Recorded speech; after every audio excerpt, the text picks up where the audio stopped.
Dating lang.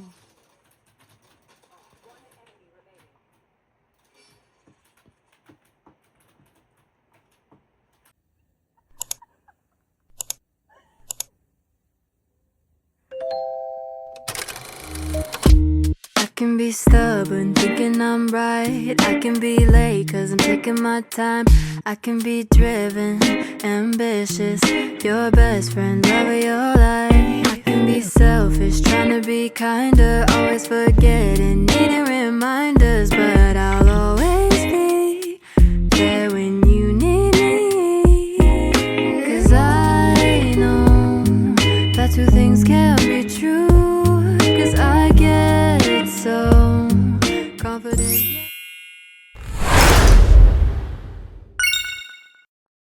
What is up mga kabayan? Today is March 23 and 8 a.m. pa lang.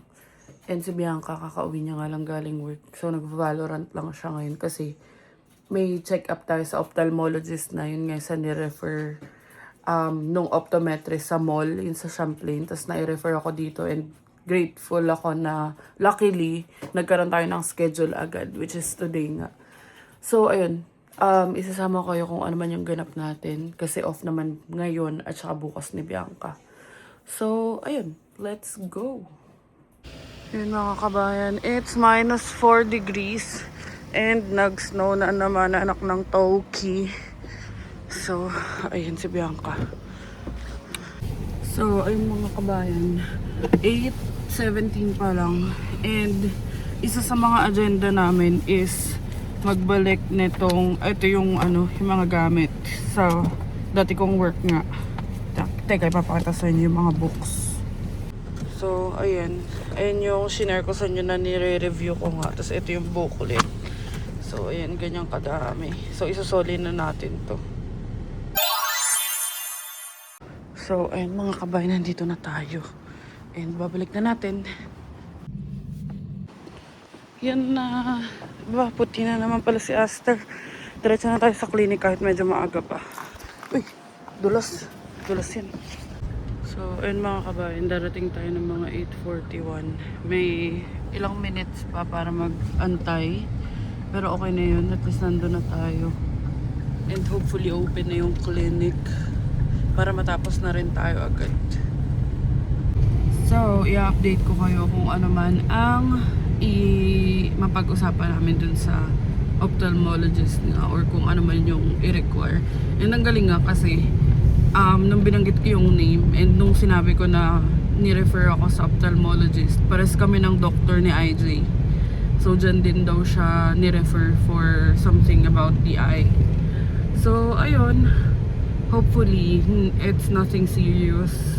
And sana din ma-rule out yung cause. Kasi sa Ontario, parang yun yung hindi na-rule out. Eh. Parang sabi lang nila na severe dry eyes. Yun na yun. Pero nung tinatanong ko yung cause, parang hindi rin naman na-mention. So, let's go! Andito na kami mga kabayan. And natanggal yung Atlantic Vision. Charing.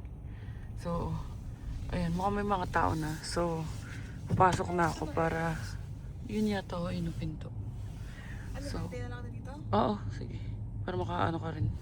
So, ako na lang ang papasok. Dito lang si kabayan. So, ayun mga kabayan. Dito na tayo. And buti na lang, mabilis umaction din yung dito, yung optometrist ko. And yung on our way here, dami ko nakikitang mga trail. Ang gaganda. Excited na ako puntahan pag hindi na malamig. Yung likod ko. So, let's go. Ito din. May pinto din daw pala dun.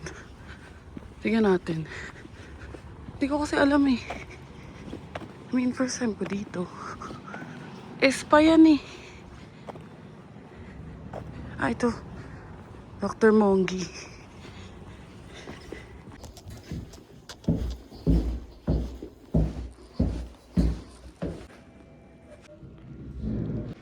Naantay na lang namin doktor and antok na si kabayan. Ayan. A few moments later. So, tapos na. Dito na tayo kay Aster. So, ayun mga kabayan, nandito na tayo kay Aster and tapos na ang aking check-up. And papunta na kami currently sa Stacked. Nag-breakfast lang kami ni kabayan. And ayun na nga, chinek nung doctor yung mata ko and parang worse yung pamamaga sa left eye. Yung right, hindi, namamaga pa din daw pero yun nga, mas malala yung sa left eye. And sabi nung doctor is yung uveitis nga yung nangyayari sa mata ko pero ano siya, intermediate uveitis.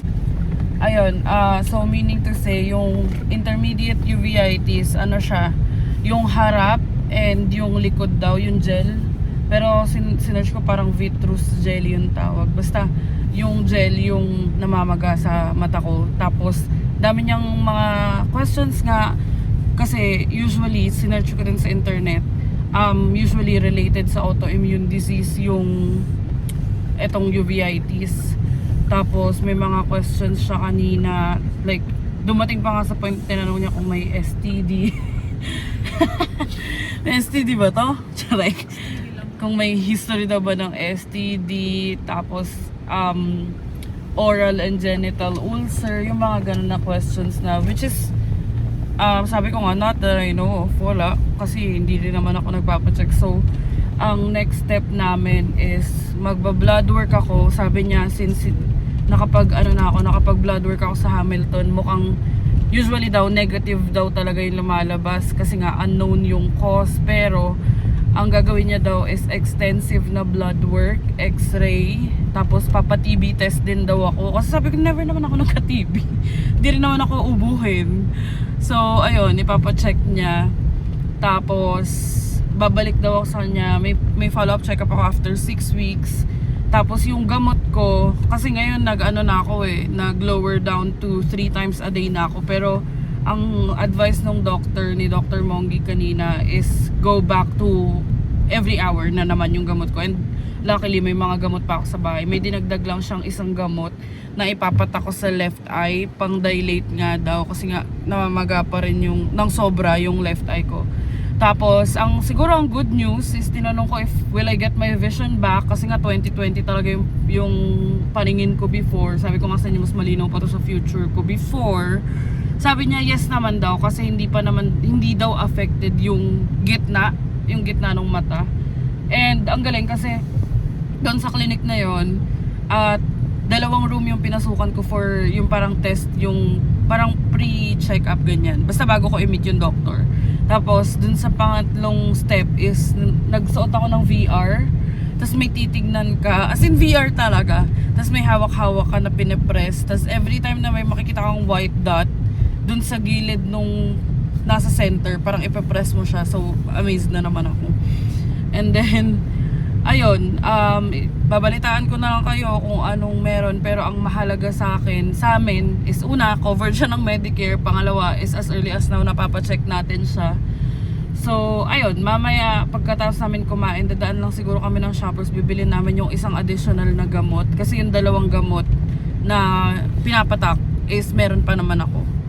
So ayun ang update sa aking mata mga kabayan. Let's go to Stacked. Update. Andito na tayo sa Stacked. Ayan, dito. DF ba ito, love? Ayan, dito kami sa DFs. DFC.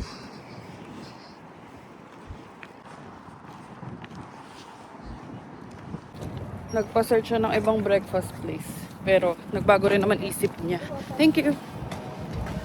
So, dito na lang daw kami sa Stacked. Hantok yun. Ayan na. Nagre-request kami dun sa dulo kaso 2 lang daw yung nagsaserve. So, dito lang kami. Ay, may ano na sila, $5 oh. Oh, ayan. Ipakita ko pa rin sa inyo yung menu just in case nakalimutan nyo na. Kasi parang, kailan ba tayo huli? Sa Hamilton pa, no? And ang ganda ng stock dito. Wala masyadong tao, mga be. Ayan. Screenshot nyo na lang or i-post nyo na lang yung video. Pero ako favorite ko dito yung chicken. Ayan. May lunch din sila. Tada! So, ito yung order ni Bianca. Hot honey chicken benedict. Tapos ako... Ito yung gusto ko. Yung traditional chicken and waffle. Pero tatanungin ko kung instead ng waffle, baka pwedeng French toast na lang. Ayan. So, ayun yung food. Ayun yung kay Bianca.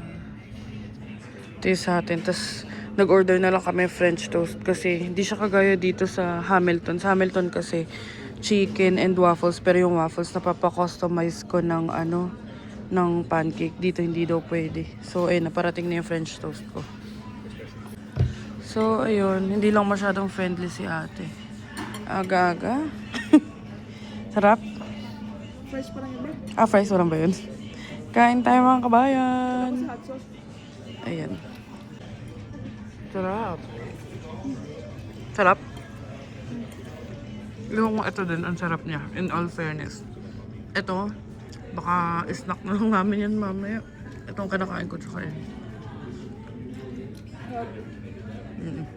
A few moments later. So, tapos na kami kumain and Shoppers pa dito. magsha-shoppers na kami. Oo. Dito na lang. Ayun, may shoppers dyan. So, lilipat lang namin si Aster. Let's go! Busog na kami.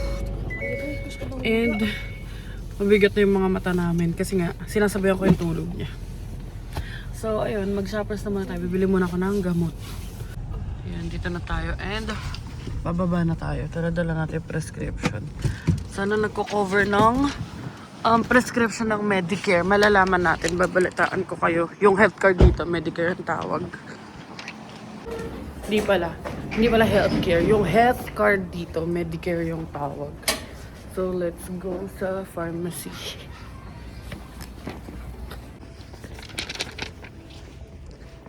Side naman.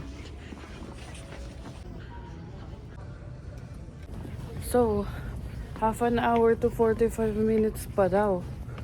So, teka lang. Tatanong ko muna si Bianca. So, ayun.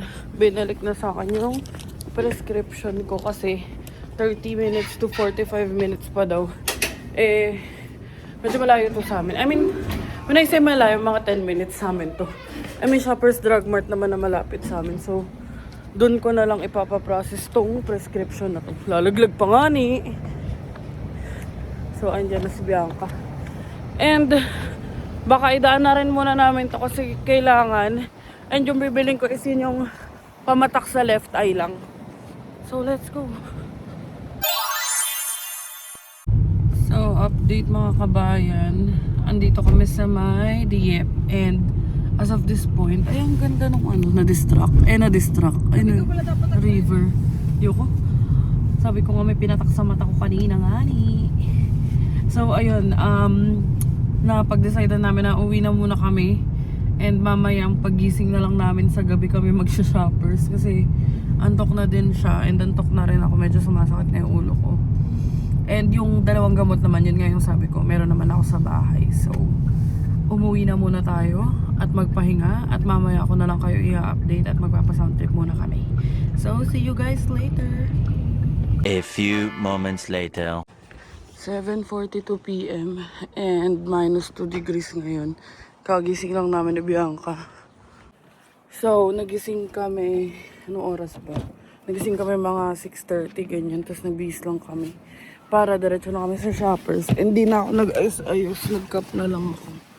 Ayun, si B. So, ang lamig. Let's go to shoppers. Diyan lang kami shoppers kasi nandun lang. Ayun, kita nyo na. Kita nyo na nga yung shoppers from here eh. Ang lamig kasi. Yung maglakad Ben, lamig-lamig. So, ayun, i-update ko na lang kayo.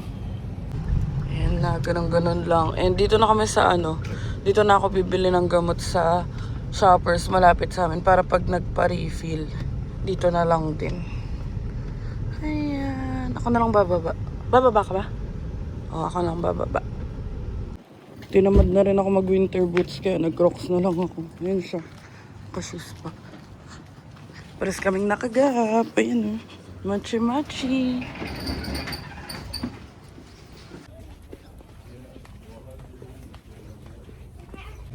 So, 15 to 20 minutes daw yung gamot. ikot-ikot muna kami dito. Tapos balikan na lang natin. And hindi siya covered ng Medicare. So, balikan natin later. Mga pang Easter na. Yan, after 20 minutes, nandito na kami ulit. So, nakuha ko na. And itong prescription na to is only for the left eye. And i-dilate niya daw yung cornea. Parang basta may in-explain yung doctor eh. Kasi nga mas namamaga yung left eye ko. Tapos, 3 times a day. And medyo nakakatakot yung mga symptoms. So, chichika ko sa inyo. Labas muna kami. So, ayun. Medyo nakakatakot lang yung mga side effects. Kasi it can cause dry throat, dry eyes, at saka redness of vision, tapos photosensitivity na naman. So, wala, ganun talaga, nagagamot tayo eh. And, pasok na muna tayo, umuwi na muna tayo para makapag-ayos kami sa bahay. So, let's go mga kabayan. So, sa bahay na tayo and ayan ang titiklopin natin. At ayan, bale 2 basket in total. Habang muna tayo ng YouTube. So, let's go, magtiklop na. It's 9:33 p.m. and nagluto si kabayan ng sinigang na hipon. Oh my God, favorite ko yan. Sarap yan. Kain mga kabayan. Sarap? Kain. Good morning mga kabayan. It's March 24 and 7:54 a.m. Ako kahit papano may tulog na. Nakaidlip na ako ng ilang hours.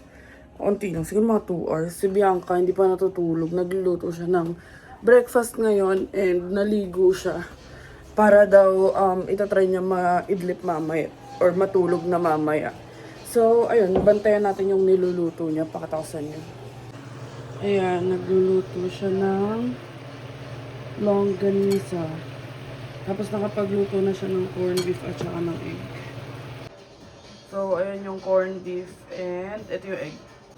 Ayan yung egg. So, ayan, garlic rice pala to. And ito yung kinain namin kahapon. Yung waffle.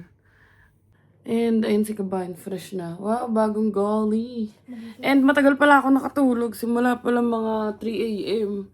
First time na, nakatulog ako ng madaling araw. Kasi andito siya eh.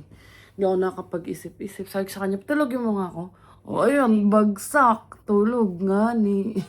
So, titignan ko, since nakatulog naman ako kung ano pwede natin gawin, and isasama ko kayo. Naisipan ko mag-bake ng Spanish bread. Pero, tignan natin kung sipagin ako. So, ayan, let's eat mga kabayan. Let's eat. So, ayun mga kabayan, it's 6:25 p.m. And, kakagising lang namin. Ayun si Bianco. Oh, ayan, kumakain siya. And tayo ay magbe-bake. Ayan, gagawa tayo ng Spanish bread. So, bago ako maligo, isaset ko na yung tinapay. Papakita ko sa inyo. So, ayan, hindi siya masyado aesthetic. Pero tignan nyo, ang ganda. Purple. Tapos purple. Tapos yung ingredients natin is itong breadcrumbs para sa filling to. At saka itong brown sugar. So, yan, is-set aside natin. Tapos margarine, nasa nasa ref pa. Tapos yung flour, hindi ko pa siya naililipat. Ito yung lagayin talaga. Pero, para mas madali na ma-scoop, dito ako kumukuha. Tapos, baking powder. Tapos, milk. Ito lang gamit kong milk palagi pag nagbe-bake ako. Tapos, itong quick rice na, ano ba tawag dito lang? Quick rice na yeast. Tapos, itlog. Tapos, ito ang ating sugar. Tapos, ewan ko, lalagyan ko pa rin yata ng kung ano man yan. Pero ipopost ko dito yung recipe, yung ingredients. So, ayun, let's start. Ipe-prep ko muna to, tapos mamaya ko na kayo update.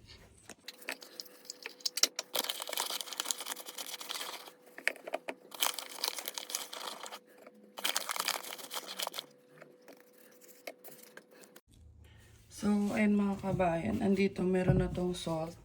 Tapos, ito na yung pin-prepare natin na softened butter.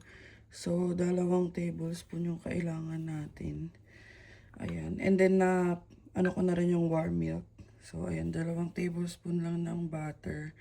Tapos, 1 egg. Yung egg usually, dito ka na sinasama. And hindi dito perfect kasi hindi naman siya kailangan maging perfect din dahil kami lang ni Bianca yung kakain.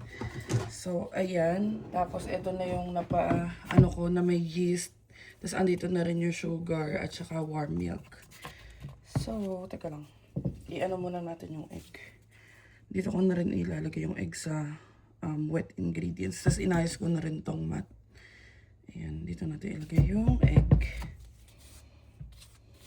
And kaya ako nag-gloves kasi para madali lang din magmasa and maghugas ng ano. Although, dati na-try ko na yung lagi ako nakakamay. Kasi nahihirapan kasi ako. Like, hugas ng hugas. At least ito, naka-gloves na ako. So, ayan, pag nalagay na natin yung egg, haluin muna natin siya dito. Sabi ko sa inyo, kanya-kanyang style to. Ito, style ko to.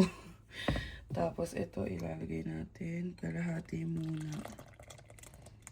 Kalahati muna.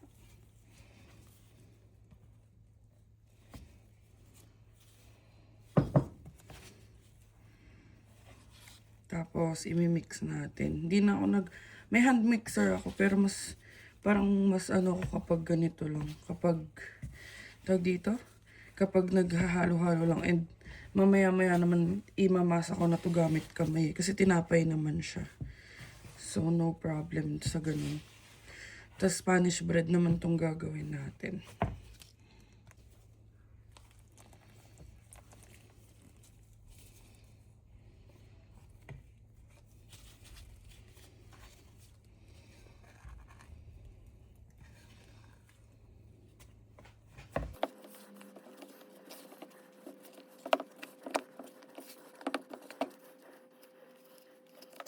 So, ayan. Pag medyo ganyan-ganyan na siya, yung parang unti na lang yung harina na nakikita nyo.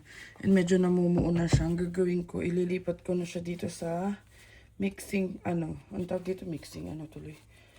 Kneading pad. So, transfer na natin siya dito para maimasa na natin. Ewan ko ba gusto kong kumakain ng Spanish bread. Siguro, nung sumikat din yung Spanish bread na maraming margarine sa TikTok. Yan, natuto ko gumawa ng di oras nito. Para kay Bianca, okay naman yung lasa pag nagawa ako. Pero ang hindi ko lang ma-perfect is yung shape at saka yung pag-alsa. Hindi siya palaging umaalsa. So, ito, titignan pa natin kung aalsa. Pero sana. Kung hindi naman, kasi nakatry na rin ako mag-bake ng mga hindi umaalsa. Okay naman siya. Yan, siguro mga 10 to 15 minutes ako magmamasa. I-update ko na lang kayo dahil matagal-tagal to.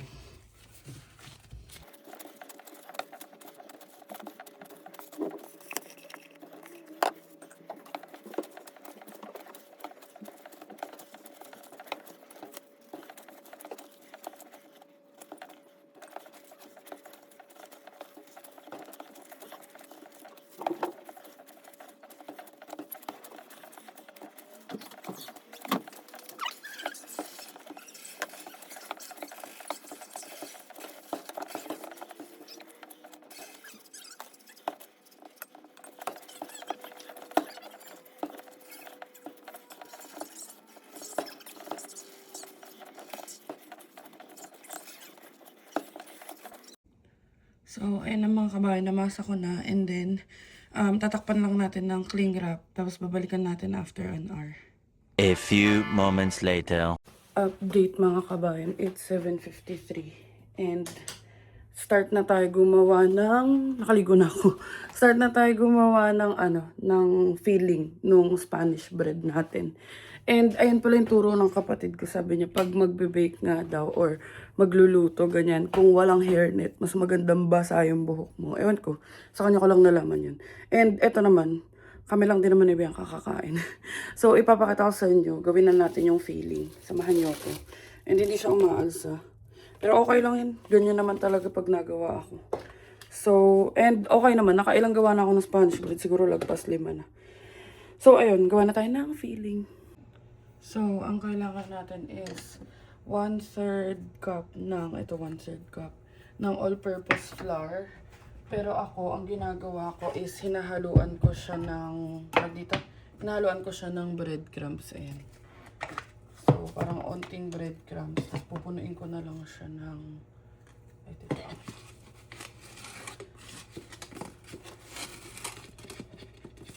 parang kalahating breadcrumbs. Tansya-tansya na lang. Tapos kalahating all-purpose flour. Kasi parang hindi ko feel kapag puro breadcrumbs. Tapos hindi ko rin feel kapag puro all-purpose flour. Ayan.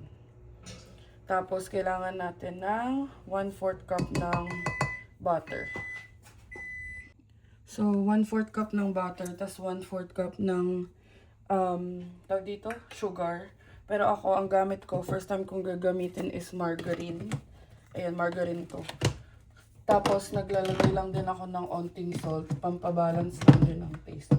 So, ito na muna yung, iniisip ko nga kung dalawang measurement or dalawang times 2 neto yung gagawin ko. Kasi minsan nakukulangan ako eh. Ayan. Kasi baka hindi siya magkasya. So, pag nagkulang, gagawa na lang tayo ulit. Tapos, eto, butter. 1/4 cup ng butter.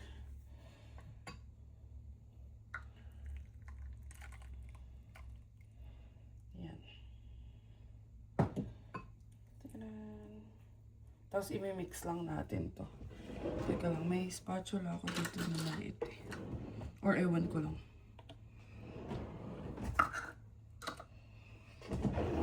Ayan. Ito. So, i-mix na natin tong brown sugar yung ginagamit ko. Kasi gano'n naman sa ano, diba? Sa, tawag dito, Spanish bread. Ayan. Tapos mamaya, iiwan natin to. Medyo matigas-tigas siya ng onti. Kasi ngayon, ayun, medyo malabnaw. Pero, kapag pag iniwan natin ng very, very light, tumitigas naman siya. Ayan. Or baka dagdagan ko na lang to ng sugar and ng sugar at saka ng flour. At saka ng breadcrumbs. Pero tingnan natin. Kasi parang onti ito dun sa mga tinapay. So, sige, gagawa pa tayo ng isang mixture. Ihalo natin dito. Decisive yarn. So, ayan, sa mixture natin, lalagyan lang natin siya ng, masyado malaki to, ng, ano ba to? 1/2 teaspoon ng salt. Para lang pang balance ng taste. Yung, yung palaman ng ating Spanish bread. Ayan. Tapos, imimix natin. Tapos, ayan, ipiprep na natin ang ating pan. Kasi, pag nagmasa tayo, diretso na siya dito. Ay, nagmasa, nag-shape. Ayan, parchment paper. Thank you, Dalarama. Sarang. Ayan, ganyan ko siya. And then, yun. Tapos, itong pang-coating naman yung ipiprep natin. Ilalagay ko na lahat na to. Sana umabot to. Ayan. Para magmukha siyang, Spanish bread. Tapos ito, itatapon na natin. Ito, nabibili to sa, tawag dito? Sa Walmart. So, ayan. Isa-start na natin siyang i-masa and i-shape. Tapos ito, may ganito ko pang cut ng dough. Ito, ewan ko lang kasi kinoverang ko hanggang dito. So, tignan nyo, hindi siya masyado nag-rise. Or hindi talaga siya nag-rise at all. Pero okay lang yun. Ganon din naman yun. So, kung magulo to masyadong baking vlog na to, sabi ko sa inyo eh, nahihirapan ako eh. Ayan. Imamasa lang natin siya siguro mga ilang minutes pa. Tapos saka natin siya isa-shape. Masa natin siya ulit. So, ayan. Basta-basta na lang. Pero ito, ginaganito ko. Ayan. Tapos, i-flatten pa natin siya. Dapat malapad siya.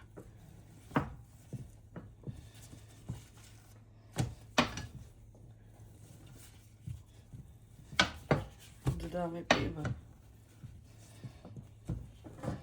Ayan. Tapos, dapat laging may ganito. Ayan, yung may dulo na maliit. Kasi yan yung pang seal. And yung filling, nilagay ko muna siya sa ref. Para at least, matigas-tigas pag nilagay natin.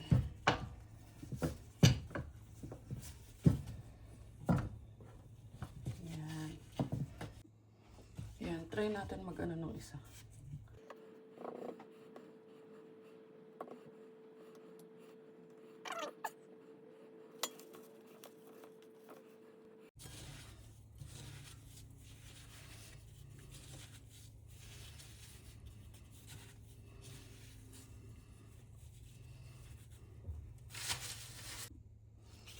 So, kuha tayo ng ito, maliit.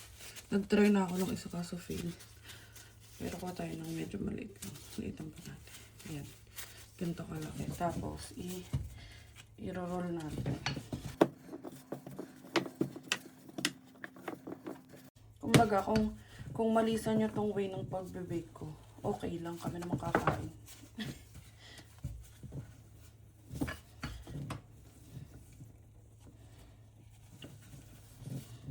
Yan. Ang goal lang is humaba siya. Tsaka lumapad.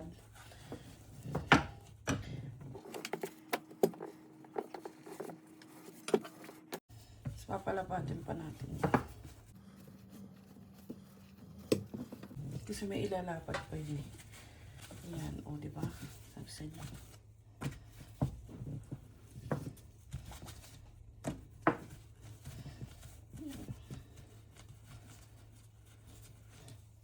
So, lagyan natin ng palaman. Tapos ito hatakin natin para may pang-seal tayo. Yan, siguro okay lang yung unti lang. Kasi hindi siya tumigas masyado. Ayun, kita niyo ba? Wait lang, ayan o. Hindi siya masyado tumigas. Usually natigas to eh. First time ko kasi gumamit ng margarine eh. Pa dahil margarine. So, hindi masyado. Tapos, isisil niyo yung gilid. Ayan, igaganyan niyo.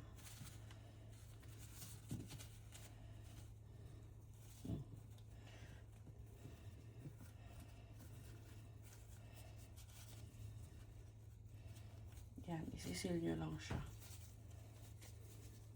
Yan. Pwede na yan. So, ano natin, i-coat natin siya sa breadcrumbs. Oh, ayan. Okay na yan. Yung ganyan. Tapos, ulit-ulit lang yung process. So, i-update ko na ako kapag tapos na ako. Ayan mga kabayan, ayun yung nagawa natin. Hindi siya aesthetic. And kami ng vlog namin. So ayan. And nagpapa-preheat na ako ng oven 350. Okay na siya. So ipapasok na natin to. Salang na natin for 15 minutes. A few moments later. Ayan na ang ating Spanish bread. Hindi ko na sinagad. Naka 20 minutes lang ako. Nag-add lang ako additional 5 minutes. Spanish de hilaw. Di yan hilaw. Ayan o. Brown na nga ni. Di makuha. So, ayun mga kabayan. Luto na ang ating Spanish bread. And papakita ko sa inyo. Mukha namang masarap. Oh, di ba? First time ko kasi gumamit ng margarine. Usually butter yung ginagamit ko. Kaya feeling ko mas malambot ang margarine. Now I know. So, ayan. Masarap yun sa chocolate milk. Sarap. Yan. Yan yung itsura niya. Tapos, usually dati, sinasabayan ko siya ng pandesal na may cheese. Kaso, wala kaming cheese. Eh, tayong dalawa lang makakain yan. Ayan. Tatry na ni Bianca. Puti naman ang Spanish bread mo. Ikaw lang ang maitim. And nga pala mga kabayan, habang nanonood kami nitong vlog na kaka-upload ko lang, just wanna say thank you sa inyo. And hindi ko in-expect na madami na yun for me na magko-comment na yun nga, you're rooting for me and you're wishing me well, and puro positive yung comment which is helping me right now. Kasi nga this past few days wala talaga akong ginawa kundi umiyak, magmukmok, maglaro. And grateful ako kasi si Bianca off niya kahapon at saka today. So may kasama ako dito sa bahay. So bukas na tayo ulit mababaliw. Pero ayun, as in talaga nung nakaraan, namamaga yung mata ko. As in, ang dungis-dungis ko, parang ang asim-asim ko tignan. Tapos nagbe-breakout ako, kasabay ng pagbe-breakdown. Sabi ko nga, sana next time breakthrough naman.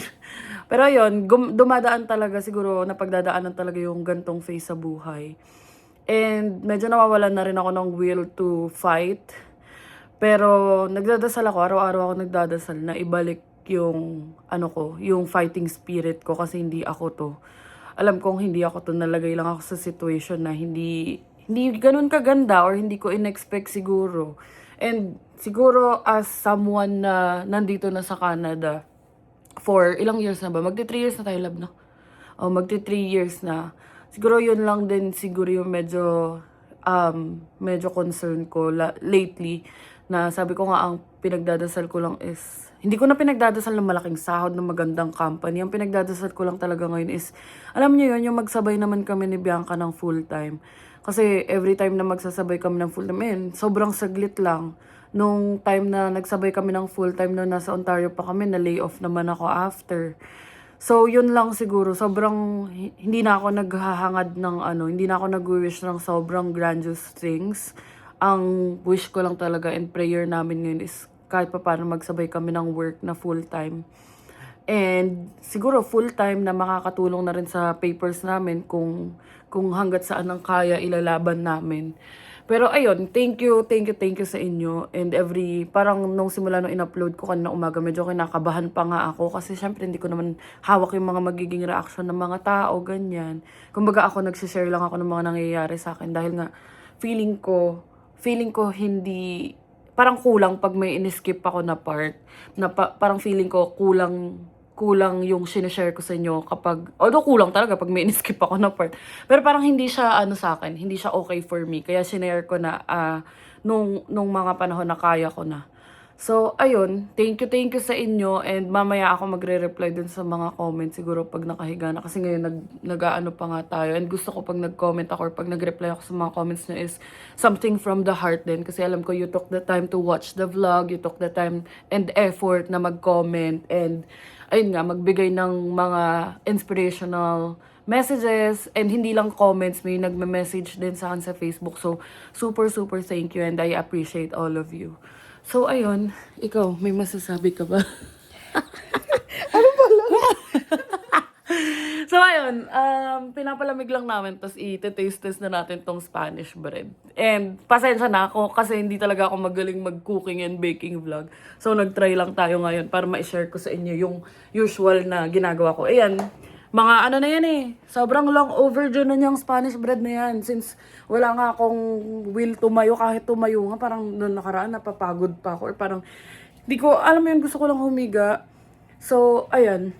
Ngayon, at least, nandito si Bianca. Okay naman ako. And kahapon nakausap ko na yung papa ko. Nakausap ko na si Denise, yung kapatid ko. And, support niyo pala yung business niya. Nasa China siya ngayon. Support niyo yung business niya. Meow Mart Manila. So, ilalagay ko dito. Hindi ilalagay ko sa comment yung TikTok niya. Lalo na dun sa mga may fur babies sa Pinas. So, ayan na.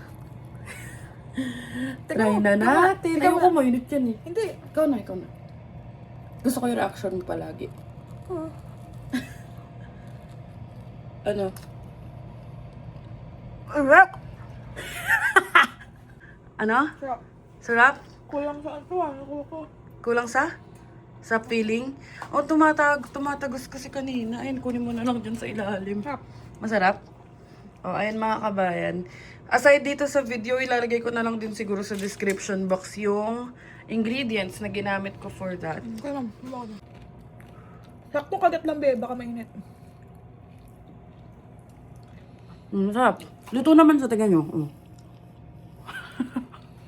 So, ayan, may comment yung customer natin. Ano sabi mo? Sarap siya ngayon. Kasi yung mga nakaraan niya, gawa niya. Hindi kasing tinapay. Ngayon malambot na. Tapos masarap Hindi na yung... siya, hindi na siya sobrang tamis. Kasi yung mga nakaraan din, parang puro asukal na tayo eh. Tsaka lagyan nyo ng asin kahit onte para mag-balance yung taste. No? Sarap. Very good. Ayan. Hindi lang, masyado lang malambot kaya hindi masyado na anuhan ng feeling. Sarap sa kape. Dahil sa margarine. Ako nakaano ko. Humberland. So, ayun mga kabayan, it's currently 9:32 PM dito sa Moncton. And, ayun si Bianca, maglalaro na naman. Sabi ko nga ba't di siya pumasok sa military? Kasi baril siya ng baril simula kanina umagi. Kanina umaga tulog. Pero ayun, dito ko natatapusin tong vlog na to. Feeling ko naman enough na yung na-share ko sa inyo. And wala na rin naman kami ibang gagawin, mag-Valorant na lang. Tapos, off ni Bianca ng weekend ulit. So, ayun. And kung may iba mang update sa buhay ko, sa buhay natin, i-update ko na lang din kayo. So, ayun, sana maging better na yung mga next coming days, next few days. And ngayon pa lang habang andito si Bianca, naglilista na ako ng mga bagay na pwede kong gawin para mabusy ako. Kasi kapag unoccupied yung utak ko, talagang grabe. I mean, kapag unoccupied ako, grabe yung utak ko. Ang dami na iisip, overthink, ganun. So, ayun, tamang survival mode na naman, pero kakayanin yan. And I'm praying na, alam ko naman, na magiging okay. And naka-guide, may nag-guide naman sa akin sa journey namin ni Bianca, which is si Lord nga. Malalakas naman yung prayers namin. So, ayun, thank you so much for watching mga kabayan. Ako na lang ulit ang mag-outro dahil hindi nyo na magugulo si kabayan. Ayun siya. Hi ka, bye-bye ka. So, ayun. Thank you so much for watching, mga kabayan. Please don't forget to like, share, and subscribe to our YouTube channel, Adventures in Canada. Follow us on our Facebook page, Adventures in Canada din. And follow us on TikTok, Adventures in Canada din. And thank you so much for watching, mga kabayan. And see you on the next one.